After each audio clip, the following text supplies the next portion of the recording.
Дали знаете дека речиси во сите краишта на Македонија има понови или постари урбани преданија полни со суеверие за појавување на наводни привиденија на невести покрај патишта на одредени подрачја.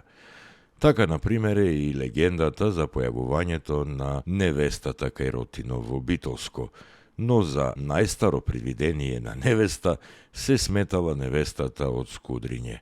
Но оваа приказна не е за невестата, туку за најмалиот тунел во Европа, кој замина во историјата на 14. мај 2008 година. Тунелот, кој се наоѓаше на регионалниот пат Дебар-Маврово, во близина на селото Скудриње, со неговото минирање и уривање во историјата замина и легендата стара векови, која вели дека тука животот несрекно го загубила некоја невеста, па таа како привидение или како сенка се појавувала во ноќните часови, но само во лето. Од суеверие, од страф или во спомен на невестата, како по некое непишано правило, жителите од поширокиот регион, кога со возило минувале низ тунелот ноќе, секогаш свиреле по 3 пати.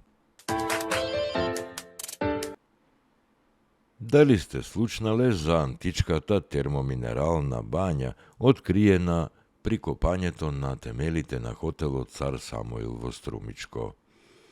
Оваа бања представувала јавна бања од римскиот период, оддалечена на околу 12 км источно од Струмица, во подножјето на планината Беласица. Откриена е во 1978 година, кога се копале темелите за хотелот Цар Самуил. На површина од 1000 метри квадратни, тогаш се откриени 10 простории. Малите ниски простории се наоѓаат на источната страна, а на западната се наоѓаат повисоки простории. Ѕидовите се зачувани во височина од 2 метра до 6,70 метри.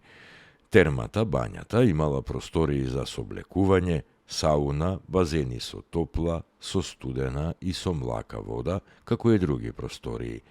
Бањата ги користела термоминералните води од изворот Парило, кој се наоѓа 50 на метри јужно од бањата. Термата веројатно потекнува од 3. век, од времето на римскиот цар Каракала, кој владеел од 211 до 217 година. Тој подигал и обновувал термини из царството. Бањата била во функција цели 250 години.